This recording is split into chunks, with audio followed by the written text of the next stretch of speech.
بسم اللہ الرحمن الرحیم۔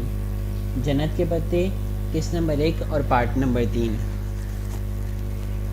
لیکن داتن، میں ایک بات سوچ رہی ہوں، کیا میں اگلی دفعہ کوئی بڑی ہیسٹ کرنا چاہتی ہوں، کوئی لمبا ہاتھ، ایک آخری جاب جس سے کروڑوں کما لیں ہم، اور پھر میں اس کام کو چھوڑ دینا چاہتی ہوں۔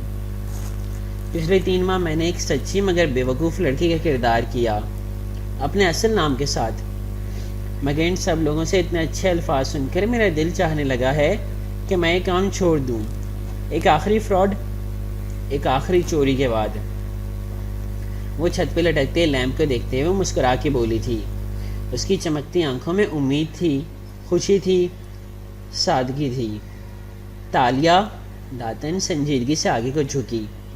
پلان کیا گیا گناہ کبھی آخری گناہ نہیں بن سکتا۔ جس جرم سے پہلے تم یہ سوچ لو کہ اسے آخری دفعہ کرنے جا رہی ہو، وہ جرائم کی زنجیر کی محض اگلی کڑی ہوتا ہے۔ اگلی چوری، اگلا گناہ، اس کے بعد مزید ایک اور ہوگا، پھر مزید ایک اور۔ جو لوگ چھوڑتے ہیں نا گناہ، وہ پچھلے گناہ کو آخری گردان کے چھوڑتے ہیں، لیکن میرے اور تمہارے جیسے لوگ، تالیہ، ہم چور ہیں اور ساری عمر یہی رہیں گے۔ ہم نہیں بدل سکتے، انسان نہیں بدلا کرتے۔ تالیہ نے نگاہیں داتن کی طرف موڑی تو ان کی جوت بجھ گئی تھی۔ ہم جب چاہیں یہ کام چھوڑ سکتے ہیں، ہم اچھے ہو سکتے ہیں۔ ہم پہلے ہی بہت اچھے ہیں تالیہ، مگر ہم اس کام کو کبھی نہیں چھوڑ سکتے۔ ہماری زندگیوں میں جھوٹ اور دھوکے بازی اس طرح رچ بس گئی ہے کہ ہم چاہیں بھی تو نہیں بدل سکتے۔ ہم نے ہمیشہ اسی طرح رہنا ہے۔ اوکے، پھر میں اسی طرح خوش ہوں۔ اس نے گہری سانس لے کر شانے اچکائے، پھر نیپکن سے ہونٹ تھپتھپائے۔ اب میں سونے جا رہی ہوں، صبح کام پہ بھی جانا ہے۔ ویسے نوکرانی بننا بہت ہی روکھا بھیگا کام ہے، وہ قدرے نے روٹھے پن سے کہتی اٹھ کھڑی ہوئی۔ داتن نے مسکرا کے اسے شب بخیر کہا۔ تالیہ جانے ہی لگی تھی کہ ٹھہری۔ آنکھوں میں شرارت سی چمکی، لبوں کو مسکراہٹ نے چھوا۔ میں نے کل رات ایک خواب دیکھا۔ داتن نے اطمینان سے اسے دیکھا۔ کالونی میں کون مرنے والا ہے؟ کس کا کتا بھاگنے والا ہے؟ کون اپنی بیوی کو دھوکہ دینے والا ہے؟ نہیں، وہ نچلا لب دبا کے ذرا سی ہنسی۔ میں نے خود کو دیکھا۔ میں 2 دریاؤں کے درمیان کیچڑ میں کھڑی ہوں اور میرے سامنے ایک آدمی کھڑا ہے۔ وہ کہہ رہا ہے کہ اسے میری ضرورت ہے اور مجھے اس کی، اور یہ کہ میں اس کے ساتھ رہوں۔ داتن جو دلچسپی سے اسے دیکھ رہی تھی، آخر میں مایوس سی نظر آئی۔ اس میں اتنا خاص تو کچھ نہیں تھا، کیونکہ میں نے تمہیں یہ نہیں بتایا کہ وہ آدمی کون تھا۔ کون تھا؟ وہ چونکی۔ تالیہ نے اب انگلی دانتوں میں دبا لی تھی اور کچھ یاد کر کے وہ پھر سے ہنسی تھی۔ وہ مجھے کہہ رہا تھا کہ میں اس کے ساتھ رہوں۔ اف اف، اس کے چہرے پہ رنگ آ کے بکھرے تھے۔ داتن نے اچنبے سے بھویں بھینچی۔ مگر وہ تھا کون؟ اگر میں نے تمہیں بتا دیا تو تم مجھ پہ ہنسو گی۔ ایسا آدمی میرے خواب میں؟ اف، او ہو، کچھ تو بتاؤ، تم جانتی ہو اسے؟ پھر وہ چونکی۔ شاید تم اسے پسند بھی کرتی ہو۔ جانتی ہوں، پسند کرتی ہوں، وہ جیسے محظوظ ہوئی۔ پیاری داتن، اس کو سارا ملیشیا جانتا ہے، اور پسند، اس سے سارا ملیشیا عشق کرتا ہے، عشق۔ Good night. اور وہ سیڑھیوں کی طرف بڑھ گئی۔ داتن اسے پکارتی رہ گئی، مگر اب وہ ہاتھ ہلاتی، سر نفی میں ہلاتی، زینے چڑھتی جا رہی تھی۔ کون ہو سکتا ہے؟ وہ اپنے موٹے موٹے ہاتھوں سے پہ چہرہ گرائے مشکوک نظروں سے اسے جاتے دیکھی گئی۔ 2 دریاؤں کے سنگم پہ وہ دونوں اسی طرح کھڑے تھے۔ بارش تڑ تڑ برس رہی تھی۔ وہ دونوں بھیگے ہوئے تھے، پاؤں کیچڑ میں پھنسے ہوئے تھے۔ وہ اوپر دیکھ رہی تھی، جہاں سرخ پرور سنہری ٹانگوں والا پرندہ اس آدمی کے سر کے عین اوپر فضا میں چکر کاٹ رہا تھا۔ اس کی آنکھیں نیلے ہیروں کی طرح چمک رہی تھی۔ میرے ساتھ رہو۔ آواز پہ تالیہ نے نظریں پھیری. وہ بھیگی کھڑی تھی. سنہری بال موٹی گیلی لٹوں کی صورت چہرے کے اطراف میں گر رہے تھے. میرے ساتھ رہو. وہ اب ٹائی نوچ کے اتار رہا تھا. پھر اس نے اپنی شرٹ کا کف کھولا اور آستین پیچھے موڑی. نظریں تالیہ پہ جمی تھیں. اسی طرح اس نے دوسری آستین طے کی. پھر زمین پہ جھکا اور مٹی میں کیچڑ اٹھایا اور سیدھا ہوا. مٹھی اس کی طرف بڑھائی. تالیہ نے دیکھا اس کی ہتھیلی میں کیچڑ کے اوپر ایک سنہری چابی دمک رہی تھی. میرے ساتھ رہو، وہ اس سے کہہ رہا تھا. ایک جھٹکے سے اس کی آنکھ کھلی. بیڈ روم میں اندھیرا تھا. تالیہ نے چند لمحے پلکیں جھپکا کے ادھر ادھر دیکھا، پھر اسی طرح لیٹے لیٹے آنکھیں بند کر دی اور دوبارہ سو گئی. چند گھنٹے بیتے اور صبح پوری طرح پھیل گئی. لاؤنج خاموش پڑا تھا. اوپن کچن کی میز پہ ناشتہ شیشے کے برتنوں میں ڈھکا ہوا لگا پڑا تھا. وہ زینے اترتی نیچے آئی تو ملازمہ کی یونیفارم میں ملبوس تھی. آنکھیں سبز تھیں اور چہرے پہ بلا کی مسکینیت طاری تھی. لاؤنج میں رک کر اس نے ادھر ادھر نظر گھمائی. داتن نیچے ہوں. آواز پہ وہ گہری سانس لیتی ایک دروازے کی طرف آئی. دروازے میں نصب چوکھٹے پہ اپنا انگوٹھا رکھا. خودکار آلے نے اس کی تشخیص کی اور دروازہ کھل گیا.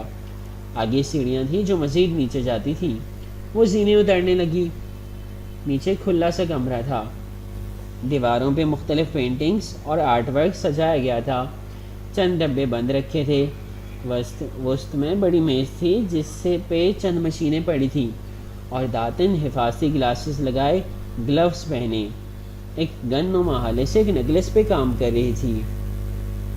تالیہ اس کے قریب آ رکی اور تنقیدی نظروں سے سارے زیورات کو دیکھا. پھر ایک انگوٹھے کو اٹھا کے اوپر روشنی میں کر کے دیکھنے لگی. پرفیکٹ. اس نے انگوٹھی واپس ڈال دی. بس یہی زیورات ہیں مسز کامل کے پاس؟ داتن نے ایک نظر ان تھوڑے سے زیورات کو دیکھ کے کہا. ہاں، لاکر میں کل 14 پیسز ہیں. تاج کی نقل نہیں تیار کرنی، میں باقی 13 پیس اٹھاؤں گی، وہ کہہ کے جانے لگی.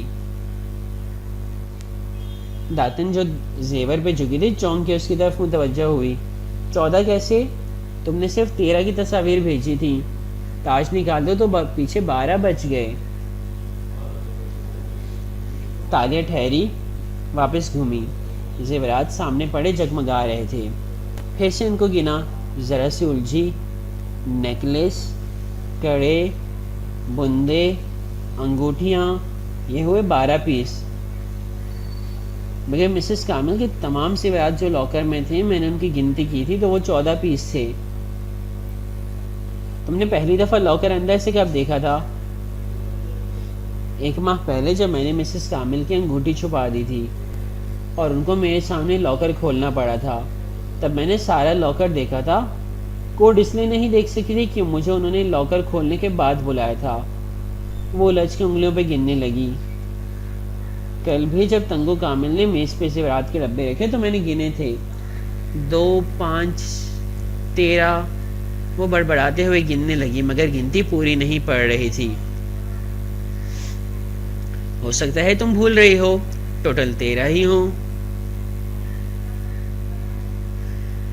تالیہ کچھ نہیں بھولتی. وہ تیزی سے آگے بڑھی اور ایک دراز کھولا. چند کاغذ الٹائے پلٹائے ایک فولڈر نکالا. جب مسز کامل نے میرے سامنے لاکر سے زیور نکالا تھا تو میں نے اپنے بلاؤز بٹن کے کیمرے سے اس کی ہائی کوالٹی تصاویر لی تھیں. وہ فولڈر کھولتے ہوئے صفحے تیز تیز پلٹا رہی تھی. اور تم نے مجھے 13 تصاویر دی تھی تالیہ، وہ میرے گھر پڑی ہیں. میرے پاس اوریجنل ہوں گی. 1 منٹ. اس نے وہ فولڈر رکھا اور ایک دوسرا نکالا. پہلا صفحہ کھولا تو لبوں سے گہری سانس خارج ہوئی. یہ رہی تمام تصاویر. ان کو ٹیلی کرو. ہم نے کون سا زیور مس کر دیا ہے؟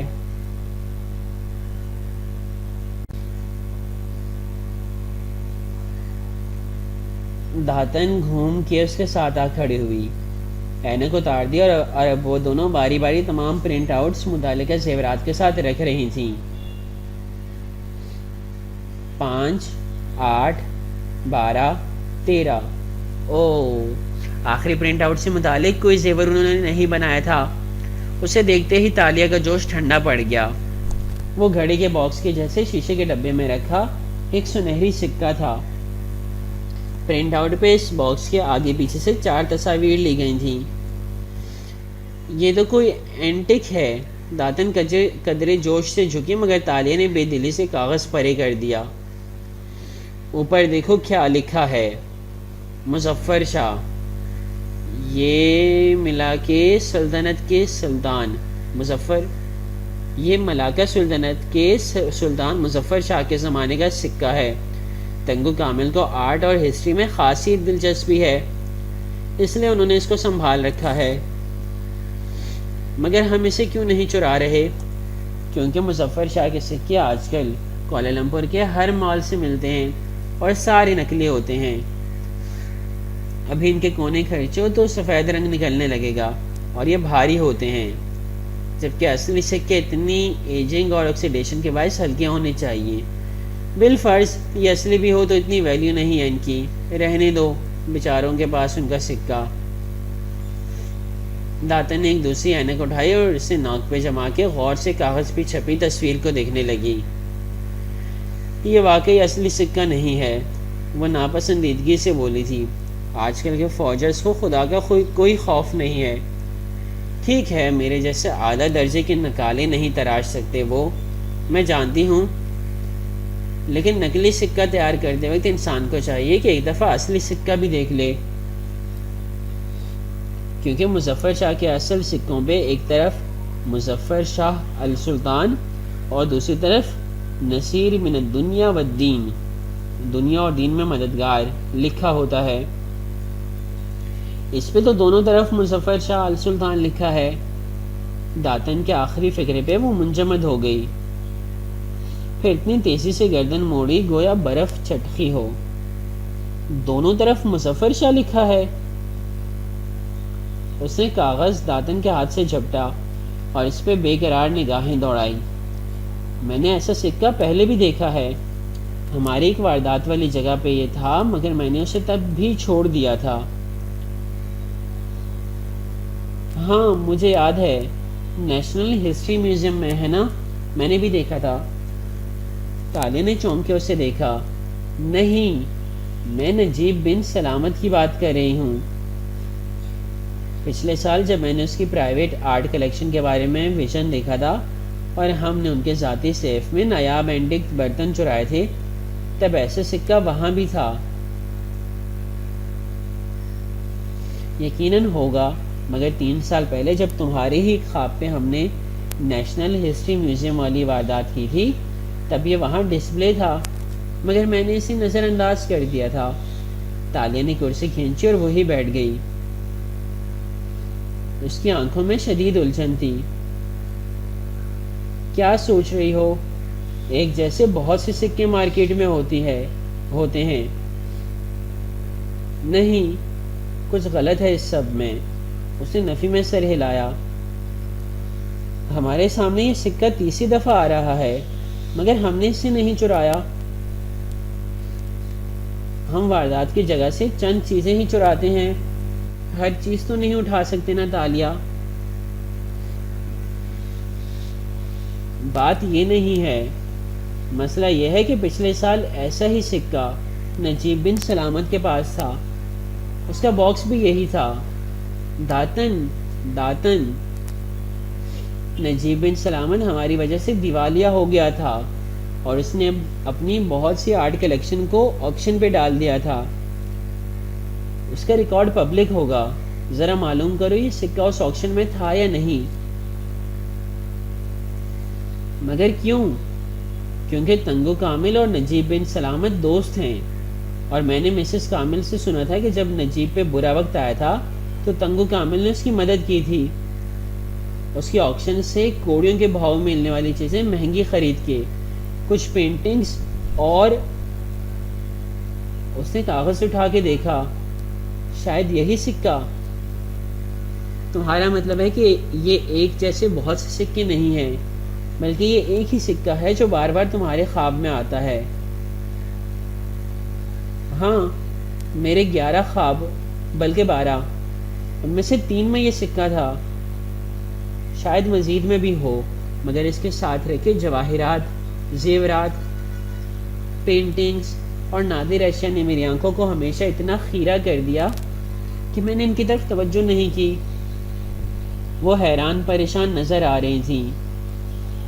میں اس سکے کا ریکارڈ ٹریس کرنے کی کوشش کرتی ہوں، لیکن اگر تم یہ کہہ رہی ہو کہ یہ ایک سکہ پچھلے کئی سال سے ایک شخص سے دوسرے کی تحویل میں جا رہا ہے، اور قسمت تمہیں بار بار خواب میں اشارہ دے رہی ہے کہ اسے حاصل کرو، تو یہ بہت عجیب بات ہے۔ مگر وہ سنسی خلا میں دیکھ رہی تھی۔ میں ہمیشہ اپنے خوابوں کی تعبیر غلط کرتی ہوں۔ کسی کو پانی میں ڈوبتے دیکھوں تو سمجھتی ہوں وہ مرنے والا ہے، مگر چند دن بعد معلوم ہوتا ہے کہ اس کو کوئی اعلیٰ تعلیمی کامیابی ملی ہے، کیونکہ پانی علم کا سمبل ہے۔ کسی کا زیور چوری ہوتے دیکھوں تو سمجھتی ہوں کہ اس کے ہاں ڈاکہ پڑنے والا ہے، مگر اس کو طلاق ہو جاتی ہے۔ اور وہ گروسری اسٹور والی روز میری، میں نے دیکھا اس کے بازو میں سونے کا نیا کڑا ہے، تو میں نے تمہیں کہا تھا کہ وہ امیر ہونے والی ہے، مگر اس کے ہاں بیٹا پیدا ہوا۔ غریب وہ ابھی بھی ویسی ہے۔ میں ہمیشہ اپنی ویژن یا خواب کی غلط تعبیر کرتی ہوں، مگر ان 12 خوابوں کے بارے میں مجھے یقین تھا کہ وہ میں نے درست سمجھے ہیں، کیونکہ انہی کی وجہ سے ہم امیر ہوئے۔ لیکن شاید وہ بھی میں نے غلط سمجھے تھے۔ اس کی رنگت تاریک پڑ رہی تھی۔ داتن کو افسوس ہوا۔ تم کام پہ جاؤ، میں اس سکے کو ٹریس کرتی ہوں۔ اس نے اس کا سر تھپک کے تسلی دی تو وہ بے دلی سے اٹھی اور سر ہلا دیا، پھر ٹھہری۔ میں اتنے سال سمجھتی رہی ہوں کہ میری تقدیر مجھ سے یہی سب کچھ چاہتی ہے کہ میں چوری کیا کروں۔ یہ اندیکھے کو دیکھنے کا تحفہ مجھے اسی لیے ملا ہے، لیکن شاید ایسا نہیں تھا۔ شاید میں نے اس تحفے کو غلط استعمال کیا۔ اس کی آنکھ کا کنارہ بھیگ گیا۔ تالیہ، داتن نے آگے بڑھ کر اسے شانوں سے تھاما۔ ہم اس سکے کو ڈھونڈ لیں گے اور اس کو حاصل بھی کر لیں گے۔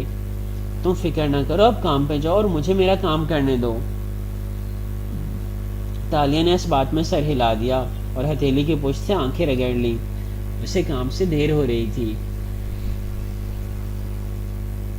تنگو کامل کی رہائش گاہ پہ صبح سے روزمرہ کے کام شروع ہو چکے تھے۔ کچن میں تالیہ اور ایک دوسری ملازمہ کھڑی کام میں مصروف تھیں۔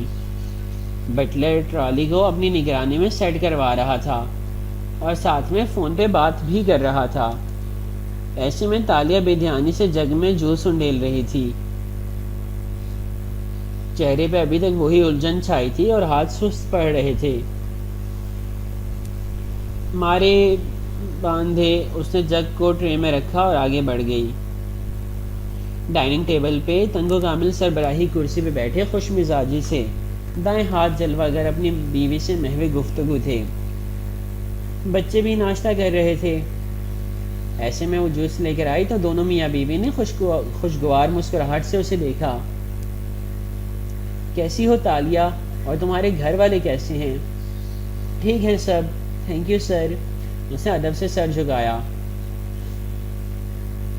میں بیگم سے کہہ رہا تھا کہ اس ماہ سے تالیہ کی تنخواہ بڑھا دی جائے۔ شکریہ سر، وہ مصنوعی مسکراہٹ اور تشکر کے ساتھ بولی اور ان کے گلاس میں جوس ڈالنے لگی۔ تالیہ، مجھے مارکیٹ جانا ہے، تم میرے ساتھ آؤ گی؟ مسز کامل نے کہا تو اس نے سر کو ادب سے خم دیا اور کچن میں آ گئی تاکہ جلدی جلدی کام نپٹا لے۔ آخر جمعے کو آ کون رہا ہے جس کے استقبال کے لیے اتنی تیاریاں ہو رہی ہے؟ وہاں کھڑی دونوں ملازمائیں نور اور تسنیم آپس میں بات کر رہی تھیں۔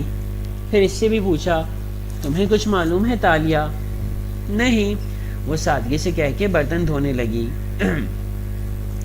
میری جیسی رچ گرل اس وقت ان کے جھوٹے برتن دھو رہی ہے، مجھے فی الحال یہی معلوم ہے۔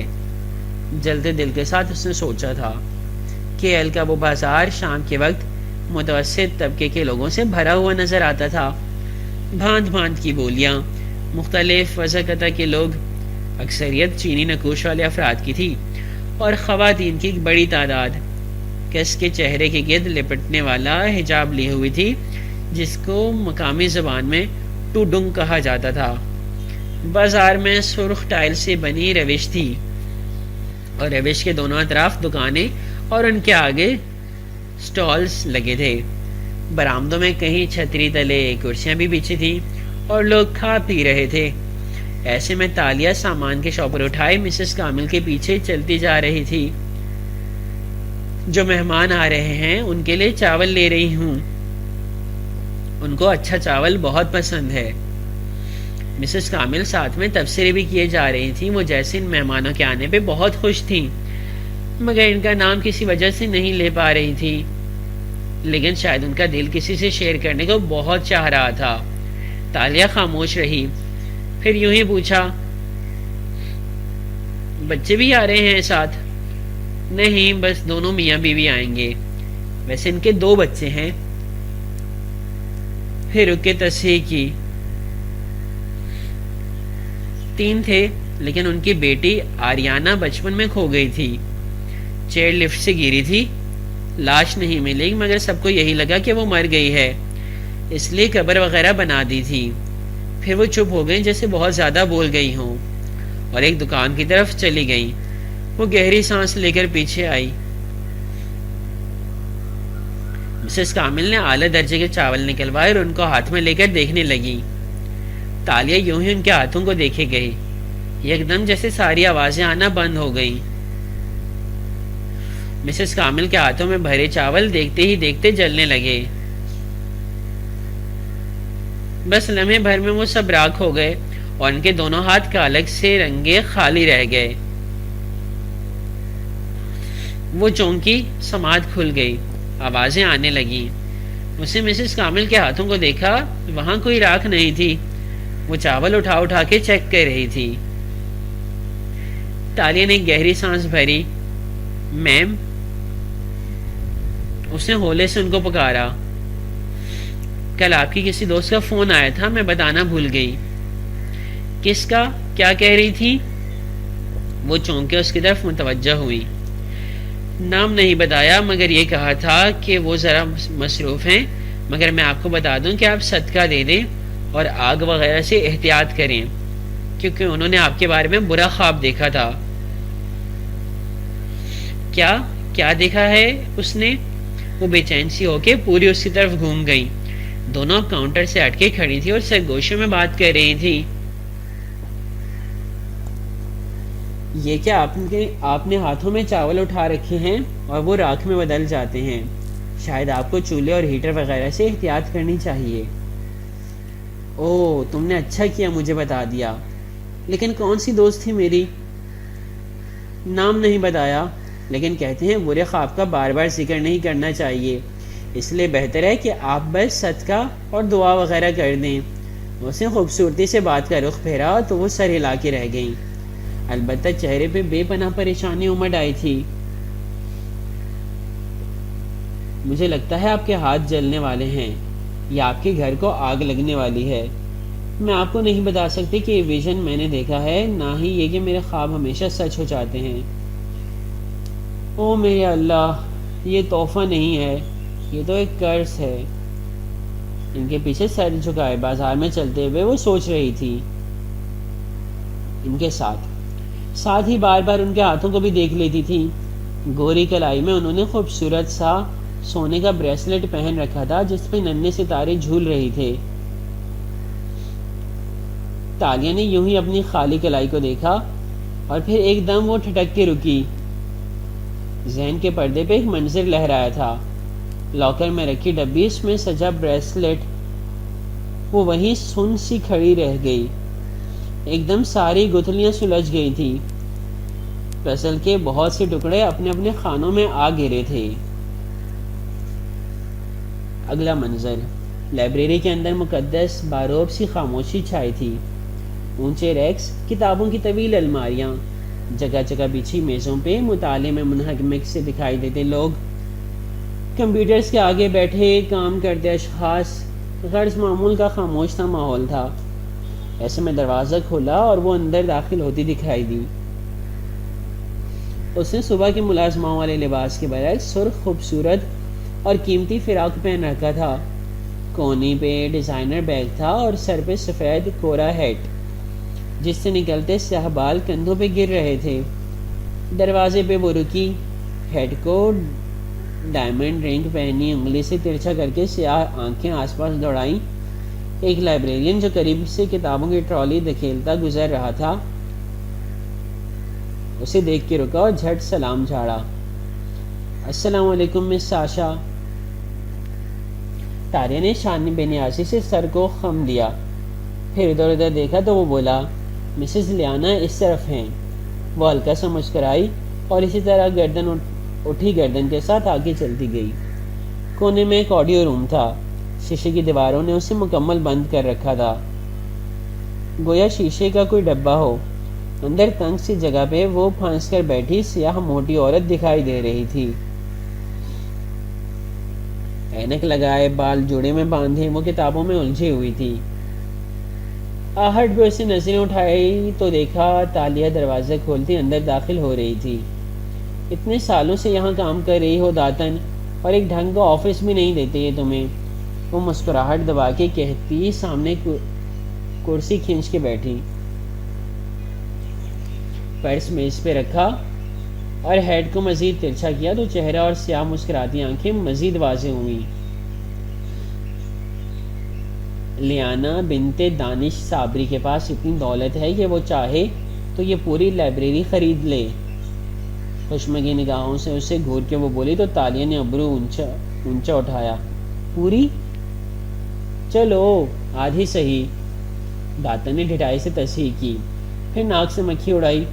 اور تمہاری یہ تنقیدی نظریں جو میرے اس کوزی آفس کو پچھلے 20 سیکنڈ سے ملامت کر کے میرے اوپر ترس کھا رہی ہیں نا، میں ان کو کھلے دل سے معاف کر دوں گی، کیونکہ تم بھول رہی ہو کہ یہی وہ ڈبہ ہے جس میں بیٹھ کے ہم نے وہ تمام کام پلان کیے تھے جس کے باعث تم آج اس اونچے محل میں رہ رہی ہو۔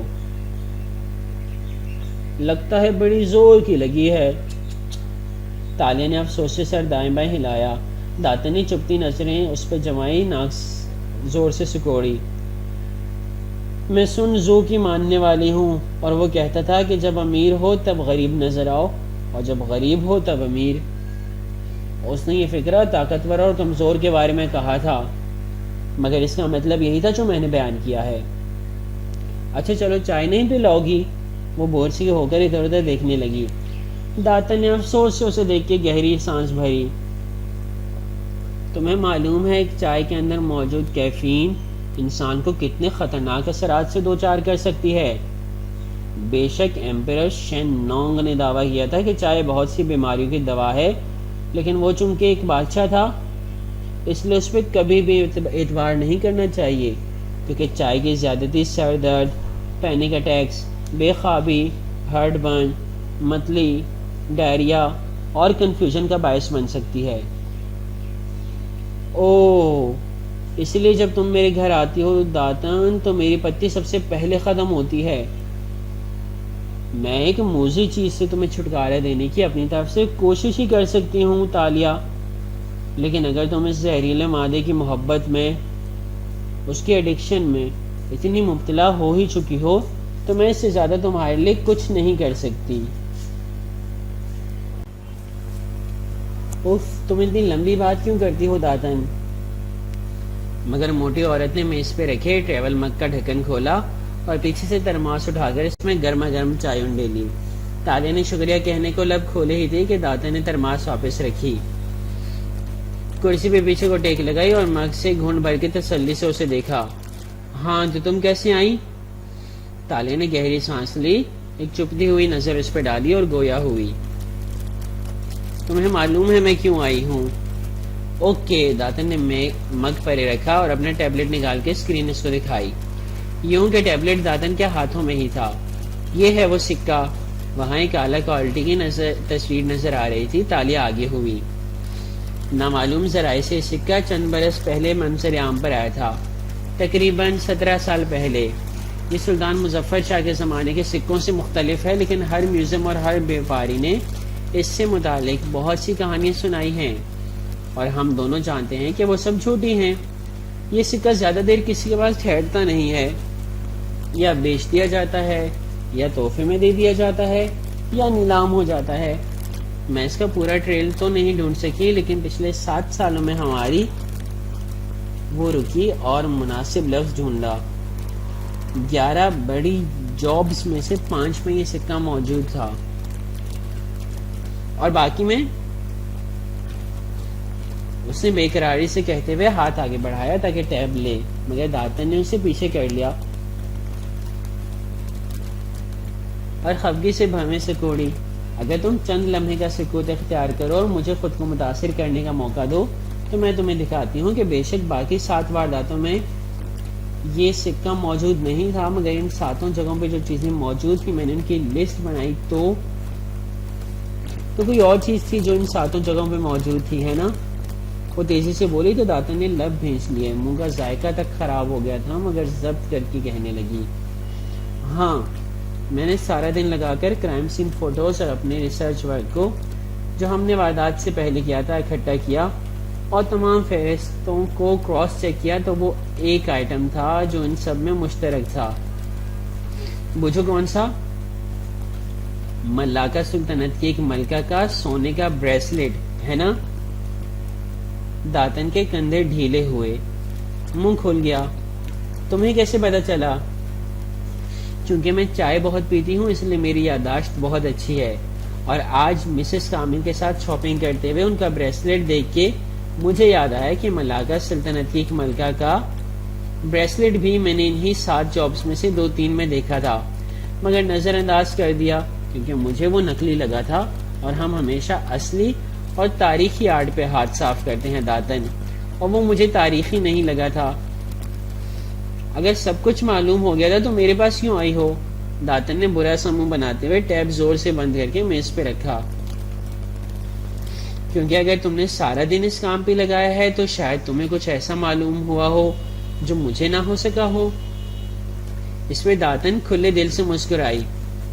ویسے میں غرور نہیں کرنا چاہتی, لیکن تم متاثر ہونے کے لیے تیار ہو جاؤ تالیہ بی بی, کیونکہ نہ وہ سکہ کوئی سکہ ہے نہ وہ بریسلیٹ کوئی بریسلیٹ ہے. یہ دیکھو. داتن نے ٹیب سکرین اس کے سامنے کی تو وہ چونک کے آگے کو ہو کے دیکھنے لگی. وہاں ایک طرف سکے کی تصویر بنی تھی اور دوسری طرف ایک زنجیر والا بریسلیٹ بنا تھا جس کے اوپر سونے کی مستطیل ڈلی سی تھی جس کے آخر میں 3 دانت بنے تھے. بظاہر یہ ایک سکہ ہے اور وہ ایک بریسلیٹ, لیکن اگر ان دونوں کو جوڑ دو تو. داتن نے مسکراتے ہوئے بٹن دبایا تو ایک اور امیج جنریٹ ہوا جس میں ان دونوں اشیاء کے کنارے ملے ہوئے نظر آ رہے تھے. یہ دیکھو کیا بنتا ہے. چابی, وہ مسحور سی بولی. یہ ایک چابی کے 2 ٹکڑے ہیں جس کے ساتھ زنجیر لگی ہے. ہاں یہ ایک ٹوٹی ہوئی چابی ہے جس کو ہمیں ڈھونڈنا ہے, اور تمہاری تقدیر بار بار تمہیں اس کی طرف لے جاتی تھی لیکن تم کبھی سمجھ ہی نہ سکی. تالیہ کی آنکھوں میں چمک سی در آئی تھی. سکہ نکالنا تو کوئی مسئلہ نہیں, کل تنگو کامل کے گھر کچھ خاص مہمان آ رہے ہیں. ڈنر کی افراتفری میں میں زیورات عدل بدل کر کے سکہ نکال لوں گی. سکے کی کاپی ہم اس لیے تیار نہیں کریں گے کیونکہ بعد میں اگر ہمیں اس کو فینس کرنا پڑے تو تنگو کامل یہ دعویٰ نہ کر سکے کہ اس کے پاس بھی ویسا ہی سکہ ہے, ورنہ ہمیں اس کی اچھی قیمت نہیں ملے گی. تم بریسلیٹ کو ڈھونڈو کہ یہ کس کے پاس ہے. وہ دبے دبے جوش سے بولی تو داتن نے ٹیک لگائے پر سوچ ہنکارا بھرا. پھر مگ کا ڈھکن ہٹایا تو چائے کی خوشبو بھاپ کے ساتھ اوپر اٹھنے لگی. اس نے مگ لبوں سے لگایا, گھونٹ بھرا اور مگ نیچے کیا. اس دوران جیسے الفاظ جوڑے, جتنا ان 2 چیزوں کی ملکیت کی چین کو میں نے دیکھا ہے تالیہ, ان 2 کو کبھی کسی نے نہیں چرایا. ان کو یا مالک بیچ دیتا ہے یا کسی میوزیم کو عطیہ کر دیتا ہے جہاں کسی آکشن پہ ان کو فروخت کر دیا جاتا ہے, یا مالک خود ہی کسی دوست کو تحفہ دے دیتا ہے. مگر پھر وہ چپ ہوئی. تالیہ بہور اس کا چہرہ دیکھ رہی تھی جس کے سامنے چائے کے بے رنگ دھوئیں کے مرغولے تیرتے دکھائی دے رہے تھے. مگر ایک عجیب بات مجھے محسوس ہوئی ہے، داتن نے کہنا شروع کیا۔ میرے خیال تھا میرے ساتھ رہ رہ کر تم نے عجائبات پہ حیران ہونا چھوڑ دیا ہے۔ ہاں، میرا ذہن ہر اس چیز کو مان سکتا ہے جس کو لوگ جھوٹ قرار دیتے ہیں، کیونکہ ہماری حکومتیں اور ہمارے دانشور ہمیں ادنا سمجھ کر ہم سے حقائق چھپاتے آئے ہیں۔ لیکن یہ بات پھر بھی عجیب تھی، کیونکہ میں نے نوٹس کیا کہ ہر وہ پرائیویٹ آنر جس کے پاس یہ سکہ یا یہ بریسلیٹ رہا ہے، اس کو کوئی بیماری لاحق ہو جاتی ہے، کوئی بڑی موذی بیماری۔ ہو سکتا ہے تمہارا وہم ہو داتن، چھوڑو ان باتوں کو، بس اس بریسلیٹ کو ڈھونڈنا تاکہ ہم جلد از جلد اسے حاصل کر سکیں۔ پھر خلا میں دیکھتے ہوئے وہ گہری سانس بھر کے بولی، مجھے ایسا لگنے لگا ہے جیسے میں نے اتنے سال ضائع کر دیے۔ میں کل سے یہی سوچ رہی ہوں، میری قسمت مجھے اس چابی تک لے جانا چاہتی تھی اور میں دوسری چیزوں میں پڑی رہی۔ اس چابی کی قیمت ان سب سے زیادہ ہوگی یقیناً۔ مجھے لگتا ہے داتن، اس نے پر امید نظریں اس پہ جمائی، یہ وہی بڑی جاب ہے جس کا میں انتظار کر رہی تھی، میری آخری چوری، آخری ہیسٹ، وہ کیا کہتے ہیں، اسکور آف دی اسکورز، اور اس سے میں اتنا کما لوں گی کہ پھر دوبارہ کوئی غلط کام نہیں کرنا پڑے گا۔ تالیہ، کوئی چوری ہماری آخری چوری نہیں ہو سکتی، ہم نہیں بدل سکتے، نہ کبھی بدلیں گے۔ اس نے سمجھانا چاہا مگر وہ بضد تھی۔ مجھے لگتا ہے میں بدل جاؤں گی، اس لیے اس چابی کو ڈھونڈو داتن، ایک آخری اونچا ہاتھ مار کے ہم کسی دوسرے ملک چلے جائیں گے۔ میں فیصلہ کر چکی ہوں، پتہ نہیں کیوں میرا دل کہتا ہے کہ ہم اس کی کھوج نہ لگائیں۔ مجھے ڈر ہے کہ کوئی بری شے، کوئی بلا ہماری گھات لگائے نہ بیٹھی ہو۔ وہ غیر آرامدہ نظر آ رہی تھی۔ تم وہم کر رہی ہو یار، حوصلہ رکھو۔ وہ ناک سے مکھی اڑاتی اٹھ کھڑی ہوئی، بیگ بھی اٹھا لیا۔ داتن نے سمجھ کے سر ہلا دیا۔ اوکے، میں اسے ڈھونڈوں گی، مگر جو اس روز تم نے خواب دیکھا، تم نے بتایا تھا کہ اس میں بھی تم نے ایک آدمی کو کیچڑ میں لتڑی چابی تمہاری طرف بڑھاتے دیکھا تھا۔ یاد کرتے ہوئے وہ خود چونکی، کیا وہ یہی چابی تھی؟ چائے کے مگ کا ڈھکن ہٹا تھا اور اس سے بھاپ ہنوز اڑ رہی تھی۔ تالیہ ٹھہر گئی، خود بھی جیسے وہ چونکی تھی۔ ہاں، وہ یہی تھی۔ اس نے ٹیبلٹ اٹھا کے پھر سے اس چابی کو غور سے دیکھا۔ اسے کچھ یاد آیا تھا، ایک ننھی کلائی پہ بندھا بریسلیٹ، پسل کا ایک اور ٹکڑا عین اپنی جگہ پہ آ گرا تھا۔ ویسے وہ آدمی کون تھا تالیہ؟ داتے نے تجسس سے پوچھا، مگر وہ سن نہیں رہی تھی، وہ کہیں اور گم تھی۔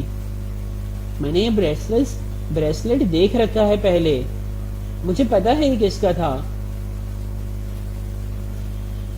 پھر اس کے چہرے پہ سختی آ گئی، جیسے بے چینی اور دکھ کی ملی جلی کیفیت ہو۔ مسز ماریا، آپ نے اچھا نہیں کیا۔ اس نے ٹیبلٹ پٹخا اور تن فن کرتی باہر نکل گئی۔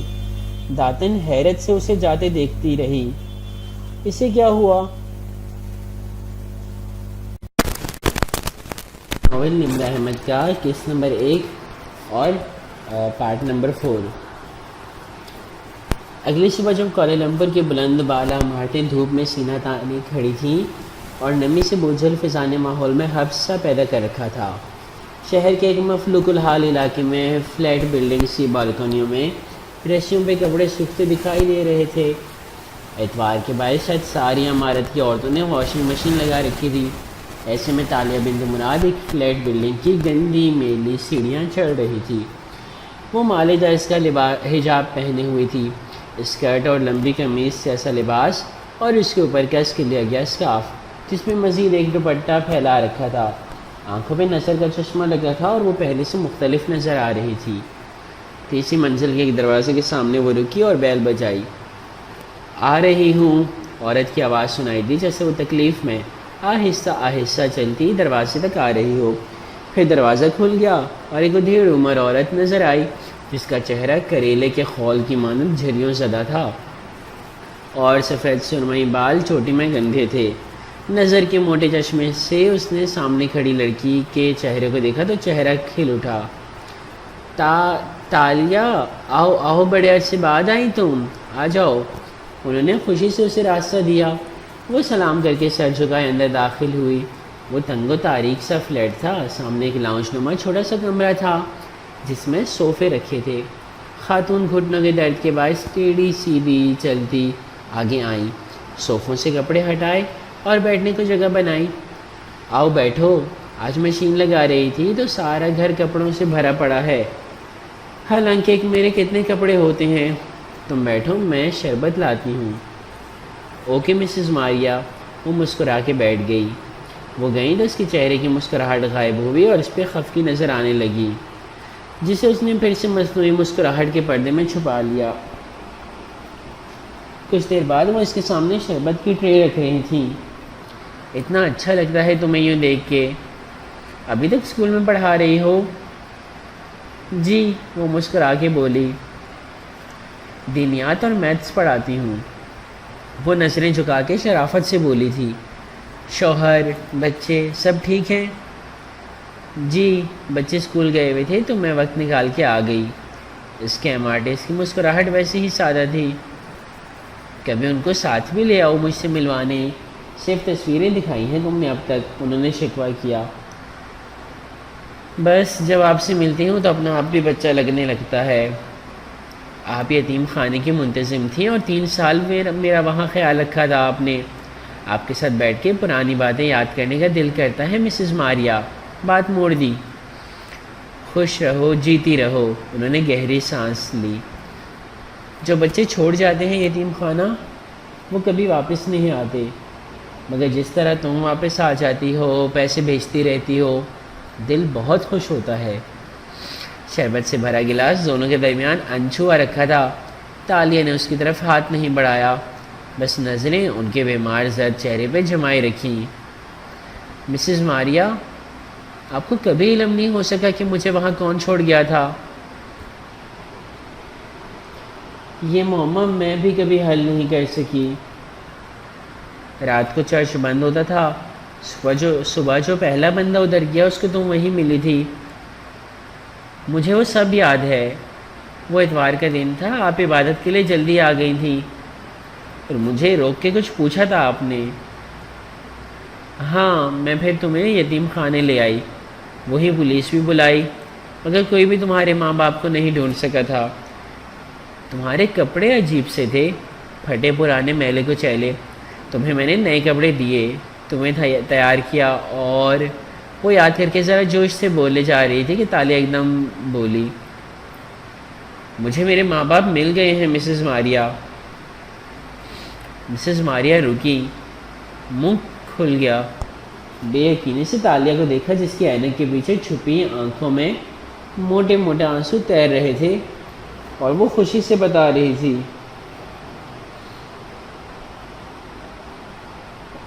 ایک ویب سائٹ گم شدہ بچوں کو ان کے ماں باپ سے ملاتی ہے۔ میں نے اپنی بچپن کی تصویر ڈالی تو ایک جوڑے نے مجھ سے رابطہ کیا۔ وہ مالے ہیں مگر امریکہ میں رہتے ہیں۔ میں نے ان کو اپنی ڈی این اے رپورٹ بھیجی تو وہ میچ کر گئی۔ اب میں امریکہ جا رہی ہوں۔ واؤ تالیہ، واؤ! وہ خوشگوار سی گرم جوشی سے اس کا ہاتھ دبائے کہنے لگی، میں بہت خوش ہوں تمہارے لیے۔ یہ تو انہونی ہو گئی، مگر اس وقت وہ کیوں نہیں آئے تھے تمہیں کلیم کرنے؟ ان کی مجبوریوں کی لمبی داستان ہے۔ وہ کہتے ہیں کہ مجھے اغوا کیا گیا تھا، لیکن وہ ٹھہری۔ آواز رازدارانہ سرگوشی میں بدلی اور آگے کو جھکی۔ انہوں نے $20,000 کا انعام دینے کا وعدہ کیا ہے میرے کیئر ٹیکرز کو۔ میری لاہور والی فیملی اتنی اچھی نہیں تھی، میں نہیں چاہتی یہ انعام ان کو ملے۔ میں چاہتی ہوں یہ یتیم خانے کے لوگوں کو ملے، یعنی آپ کو ملے۔ اسکیم آرٹسٹ نے اپنا پہلا پتہ پھینکا۔ $20,000! ان کی آنکھیں کھل گئیں۔ جی مسز ماریا، وہ بہت امیر لوگ ہیں، میرے بعد ان کی اولاد نہیں ہوئی، وہ خوشی میں کر رہے ہیں یہ سب، مگر ایک مسئلہ ہے۔ کیا؟ ان کی سانس اٹک گئی۔ وہ چاہتے ہیں کہ میں یہ ثابت کر کے دوں کہ آپ واقعی مجھے چرچ میں ملی تھی۔ ظاہر ہے اتنی بڑی رقم دینے سے پہلے ان کو گارنٹی چاہیے کہ آپ واقعی میری کیئر ٹیکر تھیں یا نہیں۔ میں کیسے ثابت کروں؟ وہ بالکل سیدھی ہو کر بیٹھ گئی تھیں اور ہمارے جذبات کے اس کے ہاتھ پکڑ لیے تھے۔ آپ کوئی نشانی بتا سکتی ہیں؟ کوئی ایسی بات جو صرف آپ کو ہی معلوم ہو سکتی ہے؟ اصل میں اس نے لہجے کو سرسری بنایا۔ نگاہیں ایک لمحے کو بھی خاتون کے چہرے سے نہیں ہٹائی تھیں۔ کل میں مال میں ایک بریسلٹ دیکھ رہی تھی تو مجھے یاد آیا چرچ کا منظر۔ میری یادداشت اچھی ہے کافی، چرچ سے لے کر اب تک سب یاد ہے مجھے۔ پہلے یہ بات مجھے اہم نہیں لگی تھی، مگر کل اپنے ماں باپ کے ملنے کے بعد مجھے یاد آیا کہ میری کلائی میں ایک بریسلیٹ تھا جس پہ سونے کی ایک چابی بنی تھی۔ صرف پہلے منظر میں مجھے وہ یاد ہے، پھر وہ پتہ نہیں کہاں گیا۔ اگر آپ اس کے بارے میں کچھ بتا دیں تو۔ وہ بنا پلک جھپکے مسز ماریا کو دیکھ رہی تھی جس کا چہرہ ایک دم پھیکا پڑ گیا تھا۔ وہ چپ ہو گئی۔ چلیں، اگر آپ کو نہیں یاد تو کوئی بات نہیں۔ میں اپنے والدین کو یتیم خانے والے قاسم صاحب کا نام دے دیتی ہوں تاکہ وہ اٹھنے لگی تو انہوں نے جلدی سے اس کا ہاتھ تھاما۔ نہیں، قاسم نے کیا کیا تمہارے لیے؟ مجھے یاد ہے، میں بتاتی ہوں۔ انہوں نے ہڑبڑا کے اس سے روکا۔ تمہارے ہاتھ میں ایک بریسلیٹ تھا، اصل میں وہ چابی تھی جس کی سنہری چین کو تم نے کلائی پہ پہن رکھا تھا۔ میں نے وہ تمہارے ہاتھ سے اتاری تو وہ ایک دم ٹوٹ گئی۔ مجھے نہیں پتہ تالیہ یہ کیسے ہوا، مگر اس کے 2 ٹکڑے ہو گئے۔ سکہ الگ ہو گیا اور بریسلیٹ پہ ڈلی سی رہ گئی۔ مجھے تمہاری نگہداشت کرنی تھی، تمہارے لیے یتیم خانے میں جگہ بنانی تھی۔ فنڈز نہیں تھے، میں کیا کرتی تالیہ؟ It's okay. تالیہ نے نرمی سے ان کے گھٹنے پہ ہاتھ رکھا۔ آپ نے وہ چرا لیا کیونکہ آپ کو پیسے چاہیے تھے، میں اس بات کو سمجھ سکتی ہوں۔ اس نے سیل فون کی اسکرین سامنے کی۔ کیا وہ ایسا تھا؟ انہوں نے غور سے اسکرین کو دیکھا۔ ہاں، جہاں تک مجھے یاد پڑتا ہے کوئی ایسا ہی ڈیزائن تھا۔ اتنے سال ہو گئے، اب یادداشت جواب دینے لگی ہے۔ آئی ایم سوری، مگر میری مجبوری تھی۔ اس کی آنکھوں میں آنسو آ گئے۔ میرا ایک رشتہ دار سنار تھا، میں نے وہ اس کو بیچ دیا۔ وہ عجیب سی چیز تھی، مجھے اس سے خوف آتا تھا، مگر اس کے جانے کے بعد تم چپ ہو گئی بالکل۔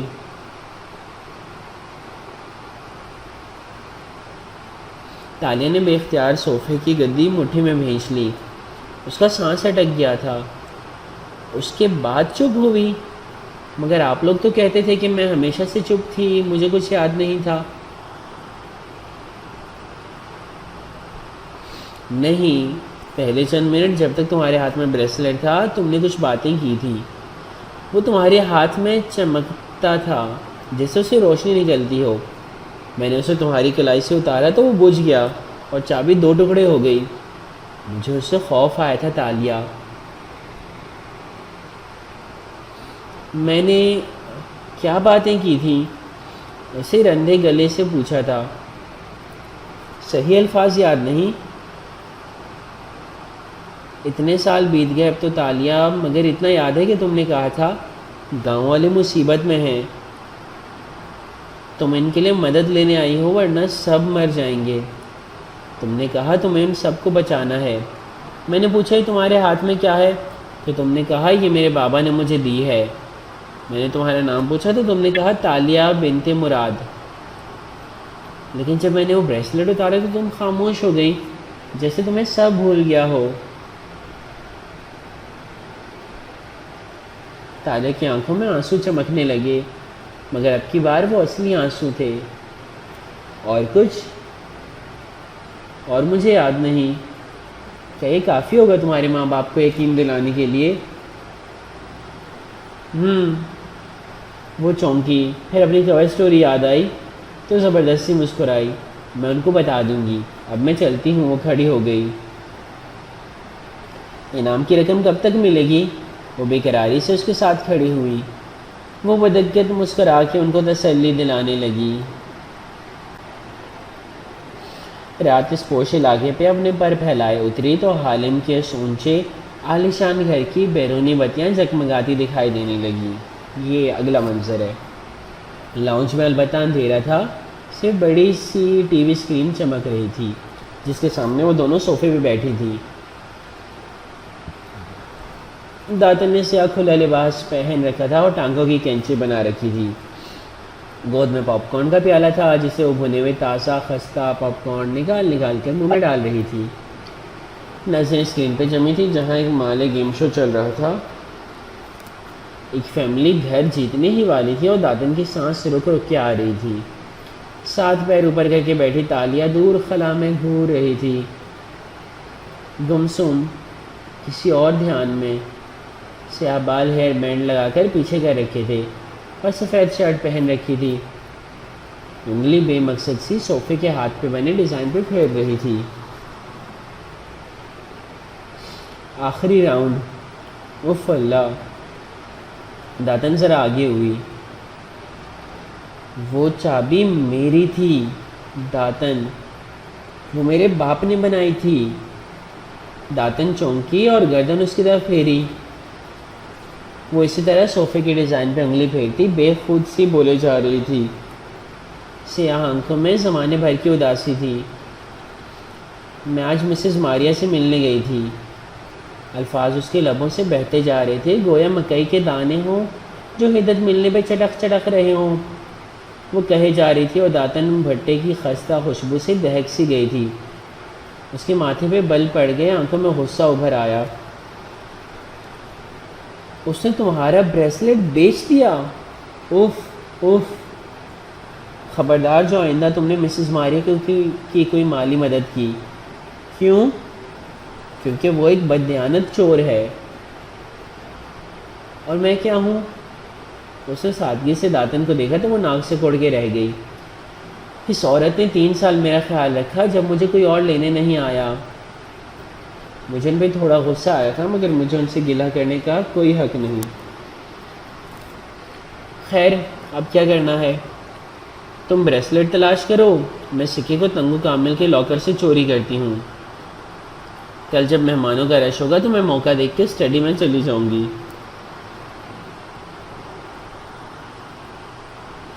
کیا تم وہ چابی صرف پیسوں کے لیے چرانا چاہتی ہو تالیہ؟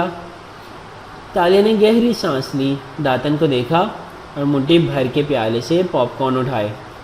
جب تک مجھے یہ یاد نہیں تھا کہ وہ میری چابی ہے میں اسے دولت کے لیے ہی چرانا چاہتی تھی، مگر اب اسے اسکرین کو دیکھتے ہوئے پاپ کارن پھانکے اور بند ہونٹ ہلاتے ہوئے انہیں چبانے لگی۔ لمحے بھر کو لاؤنج میں سناٹا چھا گیا۔ داتن اس کے چہرے کو دیکھ رہی تھی جو ٹی وی اسکرین کی نیلی روشنی میں دمک رہا تھا۔ مگر اب شاید مجھے میرے تمام سوالوں کے جواب بھی مل جائیں۔ میں کون ہوں، کہاں سے آئی ہوں، سب معلوم ہو جائے۔ اور تمہارے ماں باپ؟ تم ان سے نہیں ملنا چاہتی؟ اور وہ گاؤں والے جن کا تم نے ذکر کیا تھا؟ سچ کہوں تو نہیں داتن، میں اپنی زندگی میں خوش ہوں۔ مجھے ان سے نہیں ملنا اور میں یہ بھی نہیں چاہتی کہ وہ دیکھیں میں کیا بن گئی ہوں۔ تلخی سے مسکرا کے وہ اسکرین کو دیکھنے لگی۔ اس کا ذہن کہیں اور تھا۔ مسز ماریا کی آواز ہر جگہ گونج رہی تھی۔ تم نے کہا تھا گاؤں والے مصیبت میں ہیں، تم ان کے لیے مدد لینے آئی ہو ورنہ سب مر جائیں گے۔ تم نے کہا تمہیں ان سب کو بچانا ہے۔ مگر اسے سر جھٹکا اور خود سے کہا مجھے کسی کو نہیں بچانا، مجھے کسی کی مدد نہیں کرنی۔ اب تک تو سب مر کھپ گئے ہوں گے، مجھے صرف چابی کو اچھے داموں بیچنا ہے۔ تاریخی نوادرات مہنگے داموں بک جاتے ہیں۔ میرے خواب، ایک جزیرے پہ ایک اونچا محل، بس مجھے یہی سوچنا ہے۔ ویسے کل کون آ رہا ہے تنگو کامل کے گھر؟ داتن کی بات نے اس کو گہری سوچ سے نکالا۔ پتہ نہیں، اس نے شانے اچکائے۔ جب بڑے لوگ بڑے لوگوں کے گھروں میں آتے ہیں تو وہ ہم چھوٹے لوگوں کو تفصیلات نہیں بتاتے. Security protocol. مگر داتن جواب سنے بنا اسکرین کی طرف متوجہ ہو چکی تھی. فیملی آخری راؤنڈ میں تھی. گھر جیتنے کے بہت قریب. اگلا منظر. صبح سے تنگو کامل کے گھر صفائی اور تیاریوں کا ایسا سما بندہ تھا کہ چند ایک بار تو تالیہ نے بٹلر کو روک کے پوچھنا چاہا کہ آخر آ کون رہا ہے، مگر پھر ارادہ بدل دیا. کون سا وہ بتا دے گا. مسز شیلا کامل مسترب اور پرجوش سی کچن میں ایک ایک چیز اپنی نگرانی میں تیار کروا رہی تھی. باریک کھیل پہنے وہ بالوں کو پارلر سے سیٹ کروائے بے حد خوش اور نروس نظر آ رہی تھی. مگر جب انہوں نے تالیہ اور تسنیم کو کھانا لانے کی ترتیب کی ہدایت دینا شروع کی تو تالیہ کے ابرو حیرت سے اکٹھے ہوئے. 25 منٹ، صرف 25 منٹ کے لیے وہ لوگ آ رہے ہیں کیا؟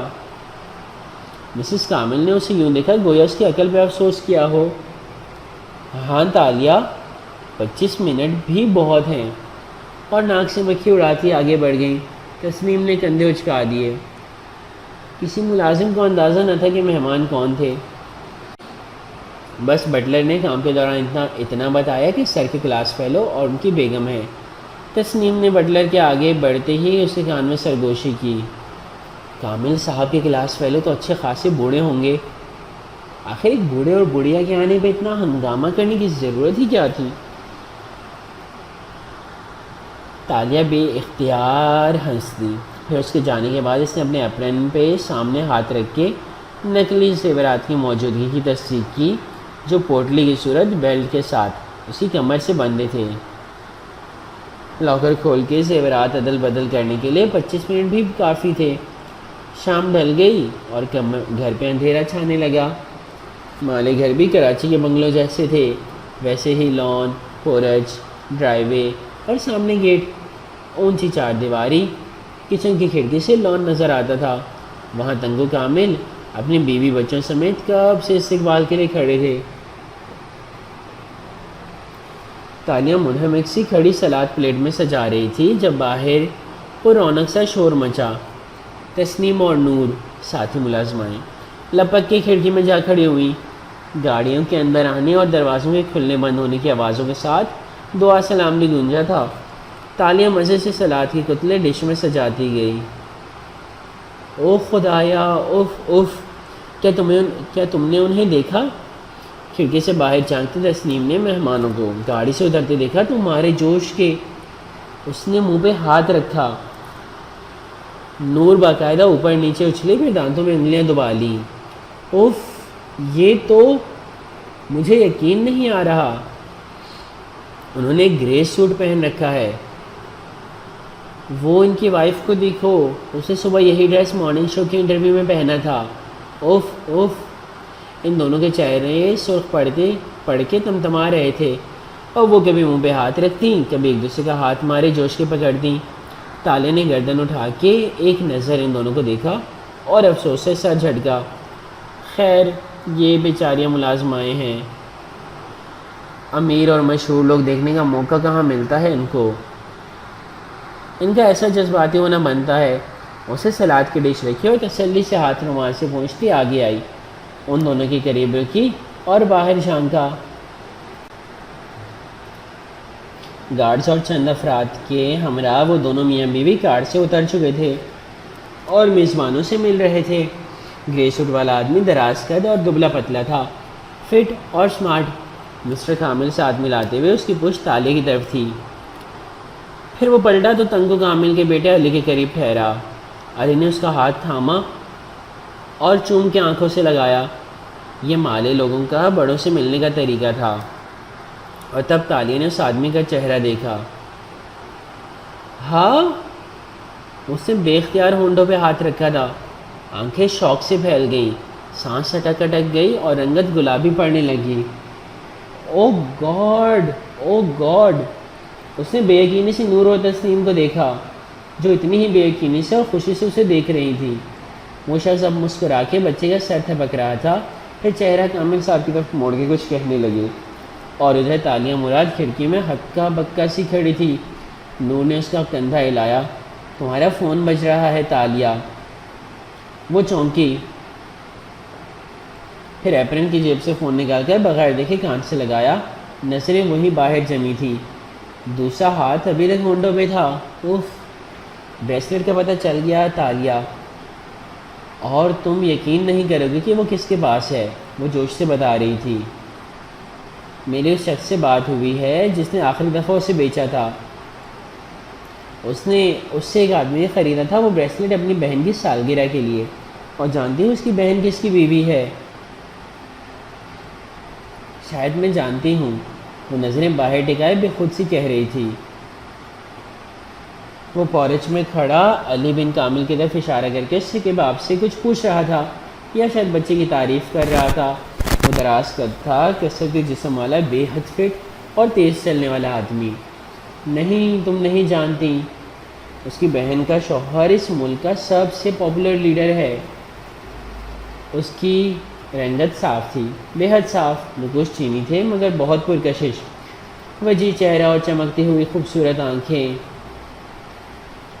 وہ اب تنگ و کامل کی بات پہ مسکرا رہا تھا۔ باریسن نیشنل کا ہونے والا نیا صدر، اس کے بال سیاہ تھے اور نفاست سے برش کر کے پیچھے کر رکھے تھے، کانوں کے اوپر سے وہ سفید تھے جو اس کے چہرے کی نرمی اور وقار میں اضافہ کرتے تھے۔ وہ 48 برس کا تھا مگر اپنی فٹنس اور جوان نظر آتے چہرے کے باعث عمر سے 10-15 برس کم دکھائی دیتا تھا۔ ہمارے ملک کا اگلا وزیر اعظم وان فاتح رامزل، اس کے گھر ہے تمہارا بریسلٹ، تالیہ۔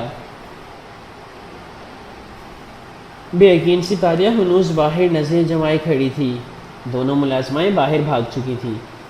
اور اگر میں تمہیں یہ کہوں داتن کہ وان فاتح بن رامزل اس وقت میرے سامنے کھڑا ہے تو کیا تم یقین کرو گی؟ وہ بے خودی کے عالم میں کہہ رہی تھی۔ دوسری طرف داتن نے گہری سانس بھری تھی۔ تالیہ، میں جانتی ہوں اس کا نام سن کر تم صدمے اور فین مومنٹ کی ملی جلی کیفیت میں ہو، اس لیے کوئی بات نہیں، ٹھنڈا پانی پیو اور پھر لاکر کی طرف جاؤ، بریسلٹ کا ابھی نہ سوچو۔ اس کے الفاظ سے کوئی بلبلا سا پھاڑ دیا تھا۔ تالیہ کے ماتھے پہ بل پڑے۔ چپ کرو موٹی کالی مرغی، وہ جل کر بولی اور خون بند کر کے جیب میں رکھا۔ پھر کھڑکی سے باہر جھانکا تو پورچ اب خالی تھا۔ یقیناً مہمانوں کو لے کر میزبان اندر ڈرائنگ روم میں چلے گئے تھے۔ اسے بے قراری سے کچن کے دروازے کو دیکھا، سب ملازم مہمانوں کے آگے پیچھے بھاگ چکے تھے۔ وہ جائے یا نہیں؟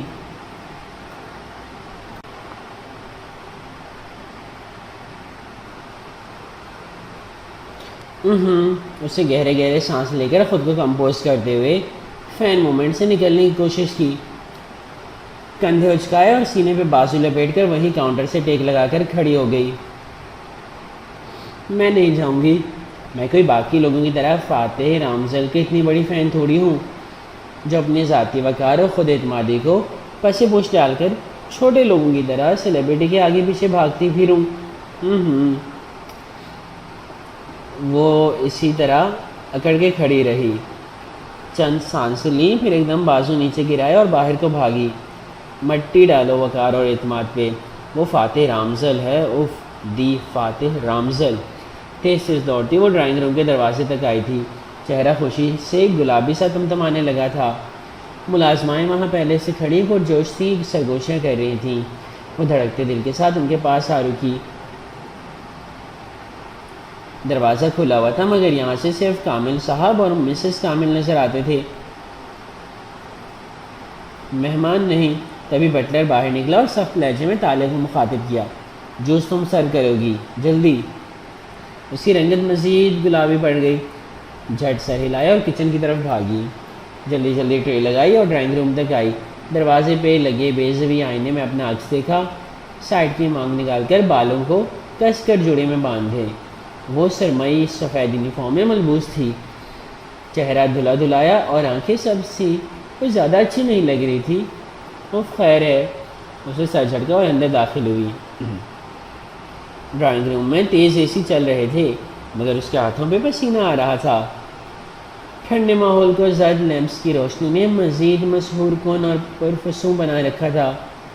میزبان جوڑے کے علاوہ مہمان جوڑا اور 3 افراد بیٹھے تھے۔ فاتح رامزل سامنے والے صوفے پہ موجود تھا، ٹانگ پہ ٹانگ جمائے، ایک بازو صوفے کی پشت پہ پھیلائے، وہ مدھم مسکراہٹ کے ساتھ چہرہ ذرا موڑے کامل صاحب کی بات سن رہا تھا۔ برابر میں اس کی بیوی بیٹھی تھی، اس کے بال بھورے سرخ ڈائی تھے اور ہاف باندھ رکھے تھے، وہ بالکل سپاٹ چہرہ لیے ہوئے تھی، آنکھیں بے جان تھیں۔ وہ دونوں ٹرے اٹھائے آتی ملازمہ کی طرف متوجہ نہیں تھے۔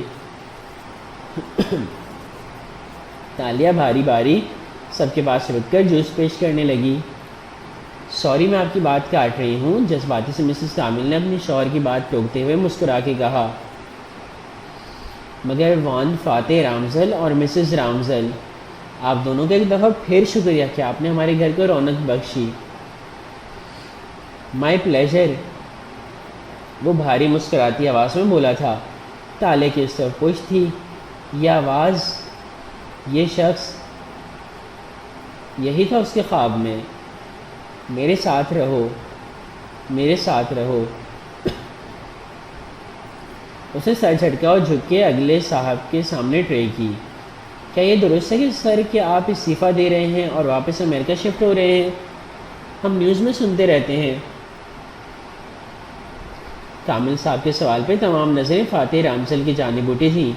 وہ جواباً کنکھارا، دیکھو تنگو کامل، بات یہ ہے کہ فاتح بن رامزل جیسے انسان جو 2 دفعہ امریکہ میں اسٹیٹ اٹارنی کا الیکشن لڑ کے منتخب ہوا تھا اور جس کے زمانے میں اسٹیٹ اٹارنی آفس میں پروسیکیوشن کا ریکارڈ مثالی رہا تھا، اور جو 15 سال پہلے امریکہ چھوڑ کے، امریکی شہریت چھوڑ کے صرف مالک قوم کے لیے واپس آیا تھا، اس آدمی کو اتنی لمبی سٹرگل کے بعد اگر بارسن پارٹی کا صدر منتخب ہونے کے لیے اور فنڈز حاصل کرنے کے لیے بادشاہ کے محل میں ہر روز ماتھا ٹیکنا پڑے جیسے وہ عظیم بدھا ہو اور میں ایک پجاری، تو نہیں، فاتح یہ نہیں کرے گا۔ مجھ سے یہ منافقت نہیں ہوتی، کیونکہ ہمارے بادشاہ اور ہمارے وزیر اعظم دونوں کو اس وقت جیل میں ہونا چاہیے۔ ہاں، میں جیل میں ان دونوں کو ہر ہفتے وزٹ کرنے کے لیے تیار ہوں۔ اس بات پہ کہا پڑا تھا، مگر فاتح رامزل نے سوال کا جواب نہیں دیا۔ وہ سوچتے ہوئے سپاٹ چہرہ بنائے اب بڑے صوفے تک آ رہی تھی۔ فاتح رامزل کی ایک طرف سے جھک کے ٹرے پیش کی،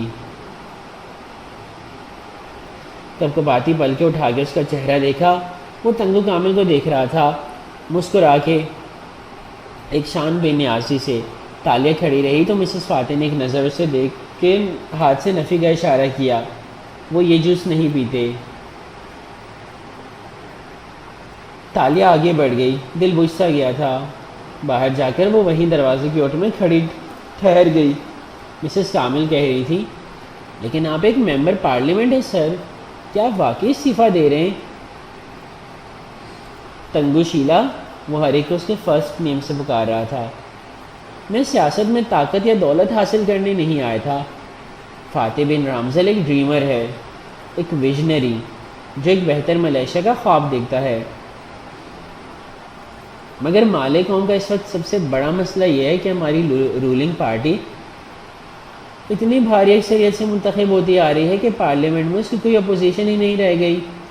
کوئی بھی جمہوری گورنمنٹ تب تک صحیح کام نہیں کر سکتی جب تک اس کے خلاف اپوزیشن نہ ہو۔ زندگی کے ہر مقام پہ یہ مخالفت ہوتی ہے جو ہم سے ہماری اصلاح کرواتی ہے اور ہم بہتر کام کرتے ہیں۔ اگر وارثن پارٹی کی اچھی اپوزیشن نہیں بننا چاہتی، اگر پارلیمنٹ خود کو مضبوط نہیں کرتی، تو اخلاقی طور پہ پارٹی صدر بننے یا ممبر پارلیمنٹ رہنے کا کوئی جواز نہیں رہ جاتا۔ باہر کھڑی تالیہ مسکرا دی، اس نے پھر سے استعفے کا جواب نہیں دیا۔ آہ، سیاستدان۔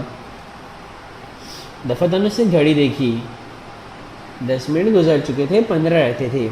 ایک بے قرار نظر ڈرائنگ روم پہ ڈال کے وہ چپکے سے وہاں سے کھسک آئی۔ اسٹڈی کی بتی اس نے نہیں جلائی، پینسل ٹارچ جلا کر آگے آئی، لاکر کے سامنے پنجوں کے بل بیٹھی اور لاکر پہ لگا گول چکر آہستہ آہستہ گھمانے لگی۔ چند کلک ہوئے، پھر دروازہ کھٹ سے کھل گیا۔ اسے پوٹلی نکالی اور لاکر کھول کے زیورات کے ڈبے باہر نکالنے لگی۔ ایک دم وہ ٹھٹک گئی، ادھر ادھر ہاتھ مارا، سکے والا باکس غائب تھا۔ او نو! تالیہ نے پریشانی سے سارا لاکر کنگال دیا، مگر وہ وہاں نہیں تھا۔ اس نے بے بسی بھرے غصے سے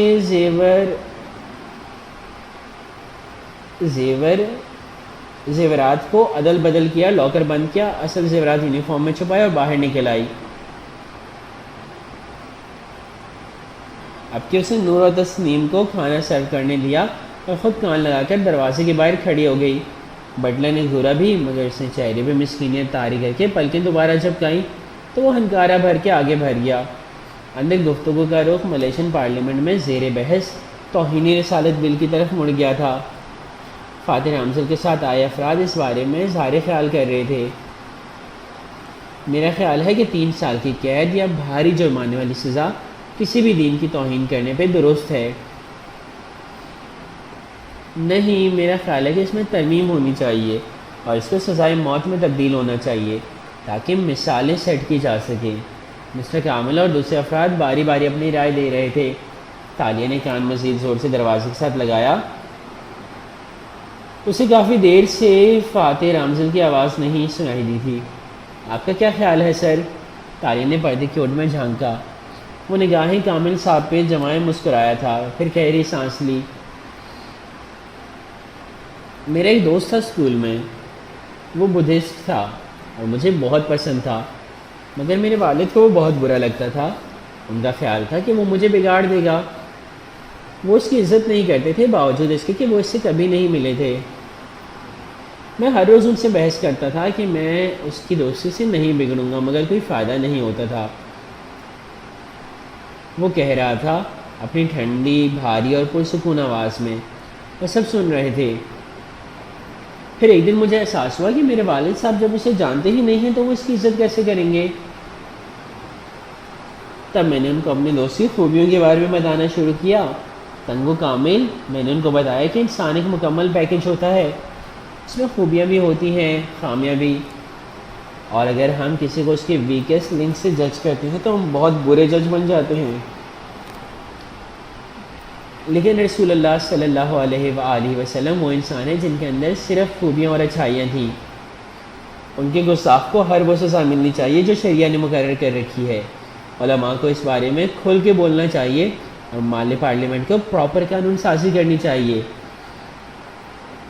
اور جو بھی سزا قرآن و سنت کے مطابق ہے وہ دی جائے، مثالیں سیٹ کی جائیں۔ لیکن وہ رکا۔ تالیہ نے گردن مزید اوپر کی۔ وہ انہی پرسکون آنکھوں سے ان سب کے چہرے دیکھ رہا تھا۔ لیکن کوئی بھی ایول صرف سزا دینے سے ختم نہیں ہو سکتا۔ یہ دنیا ہمارے نبی صلی اللہ علیہ وآلہ وسلم کی دل سے رسپیکٹ تب کرے گی جب ہم ان کو بتائیں گے کہ وہ کون تھے۔ سزا دینا، چیخنا چلانا آسان ہے، یہ جلدی ہو جاتا ہے۔ زیادہ مشکل کام ہے نبی صلی اللہ علیہ وآلہ وسلم کے لیے اپنی زندگیوں سے مسلسل وقت نکالنا اور اپنی توانائی کو دنیا تک ان کی اصل شخصیت سامنے لانے کے لیے خرچ کرنا۔ اس میں محنت لگتی ہے اور مسلمان بچے اس میں دلچسپی نہیں لیتے، کیونکہ ہمارے بچوں کو خود معلوم نہیں کہ نبی صلی اللہ علیہ وآلہ وسلم کون تھے، تو وہ دوسروں کو کیا بتائیں گے۔ توہین اس لیے ہوتی ہے کیونکہ ہم اپنی جاب ٹھیک سے نہیں کر رہے۔ ہمیں دنیا کو رسول اللہ صلی اللہ علیہ وآلہ وسلم کے بارے میں بتانا تھا، ان کے قصے سنانے تھے۔ بنیادی طور پر 2 قسم کے لوگ توہین کرتے ہیں، ایک وہ جو لا علم ہے اور ایک وہ جو شرانگیز ہیں اور جان کے ایسا کرتے ہیں۔ لیکن جس دن ہم اپنی جاب کرنا شروع کریں گے، اندھیرے میں دیے جلانے لگیں گے، تو لا علم لوگ ہمارے رسول اللہ صلی اللہ علیہ وآلہ وسلم سے واقف ہوں گے اور وہ خود ہر شرانگیز کے خلاف ہماری ڈھال بن جائیں گے۔ سزائیں لازمی دیں، مگر میری قوم کو خود بھی اس فتنے کو کم کرنے کے لیے توانائی خرچ کرنی پڑے گی۔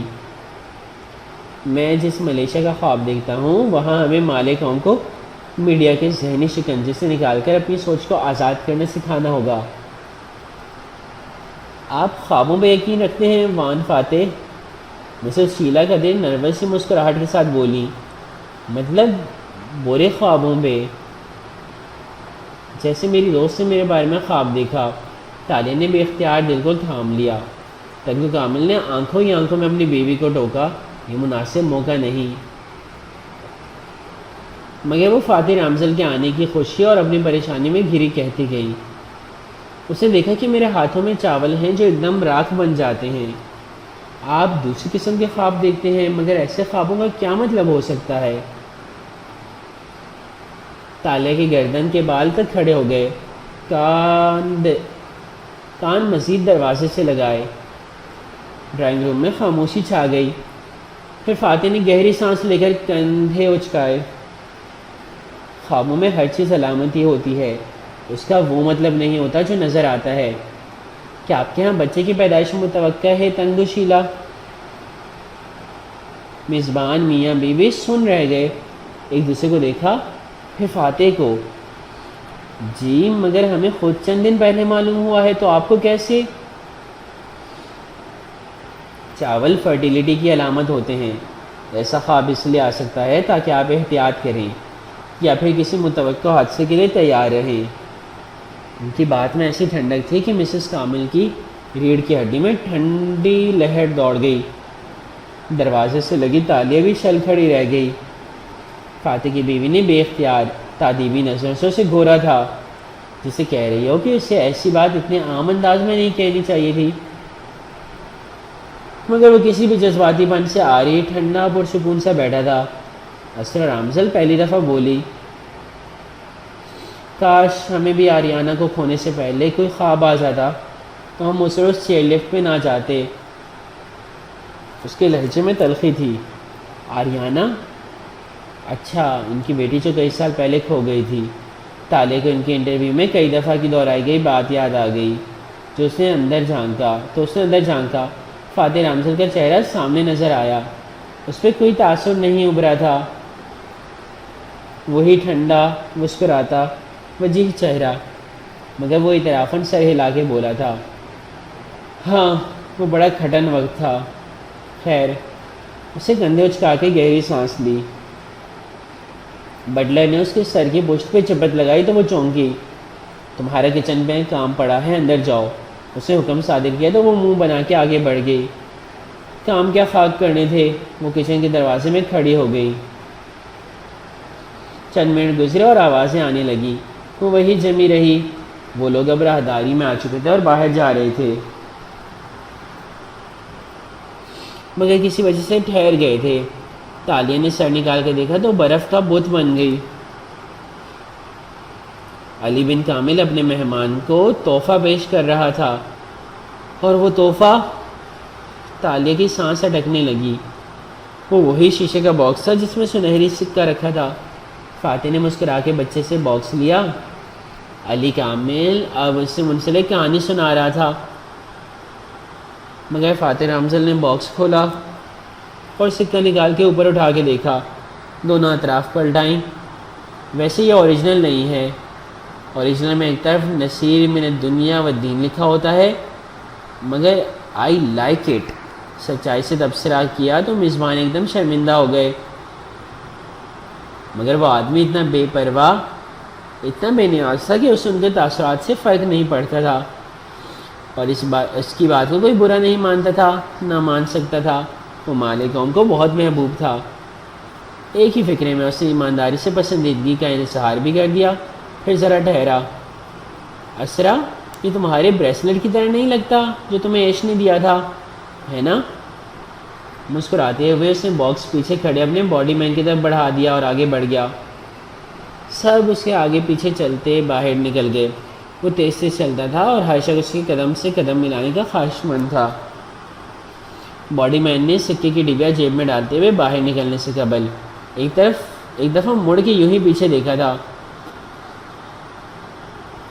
نگاہ چوکھٹ پہ ہکا بکا کھڑی لڑکی پہ پڑی تو وہ لمحے بھر کو ٹھہرا۔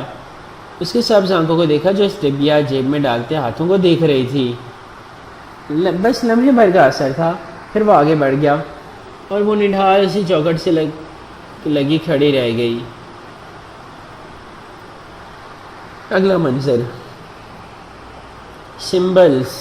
گھر میں داخل ہوتے ہی اس نے بیگ ایک طرف پھینکا اور جوتے اتار کے دوسری طرف اچھالے۔ داتن جو لیپ ٹاپ اور کاغذ پھیلائے صوفے پہ بیٹھی تھی، اسے آتے دیکھ کے تیزی سے اٹھی۔ ایک فکر مند نظر اس کے بے رنگ پریشان چہرے پہ ڈالی۔ تم نے راستے سے فون کر کے اتنی تیزی سے سب بتایا کہ مجھے وہ سمجھنے میں آدھا گھنٹہ لگ گیا۔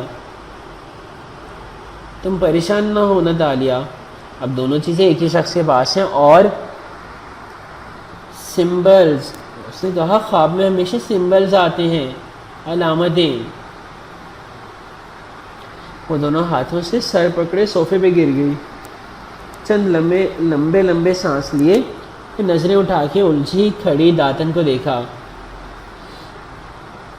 میں نے دیکھا ہم دو دریاؤں کے سنگم پہ کھڑے ہیں جہاں کیچڑ ہے، کیچڑ یعنی لمپور اور دریاؤں کا سنگم یعنی کولا۔ ہم کوالالمپور میں ملتے ہیں، کوالالمپور، KL ہمارا شہر۔ وہ تیز تیز بولتی جا رہی تھی۔ آج ہم ملے مگر ملاقات نہیں ہوئی، شاید اس خواب کے پورا ہونے کا ابھی وقت نہیں آیا۔ لیکن میں نے یہ بھی دیکھا تھا داتن کہ اس کے سر پہ ایک پرندہ چکر کاٹ رہا ہے، سنہری ٹانگوں والا سرخ پرندہ جس کی آنکھیں ایسی نیلی تھیں گویا بلو سیفائرز ہوں، آئیز ایز بلو ایز سیفائرز۔ داتن نے چونکے سے یہ لفظ دہرایا۔ ایک ہی پرندہ ہے جو ایسا ہوتا ہے داتن، جو صرف خوابوں اور کتابوں میں ہوتا ہے، ہما فونکس۔ وہ جوش سے بولی تھی، رنگت ابھی تک اڑی ہوئی تھی مگر چہرے پہ سکون واپس آ رہا تھا۔ فاتح رامزل کے سر پہ ہما جو علامت ہے خوشبختی، دوبارہ جنم لینے، دوسری زندگی اور حکومت کی، داتن، طاقت اور حکومت کی۔ فاتح رامزل ہمارا اگلا پردھان منتری بننے جا رہا ہے، یعنی وزیر اعظم، اور وہ یہ بات نہیں جانتا۔ او خدایا، فاتح رامزل نیکسٹ مالے پردھان منتری، واؤ تالیہ واؤ۔ داتن نے خوشی سے اس کا ہاتھ دبایا تھا، لیکن پھر وہ ٹھٹک کے رکی۔ مگر اس کا مطلب یہ ہے کہ ہمیں اگلی چوری اپنے مستقبل کے وزیر اعظم کے گھر کرنی ہے، ایک عزم سے کہتی وہ اٹھی اور داتن کی آنکھوں میں دیکھا۔ مجھے اپنی چابی فاتح رامزل سے واپس لینی ہے، کیا تم اس کے لیے تیار ہو؟ کیس نمبر 1 ختم ہو گئی، انشاءاللہ اس کے بعد جو ہوگا کیس نمبر 2 شروعات ہوگی۔ یہاں پہ باب نمبر 1 ختم ہو گیا، باب نمبر 2 اور کیس نمبر 2 وہ اس کے بعد ہے۔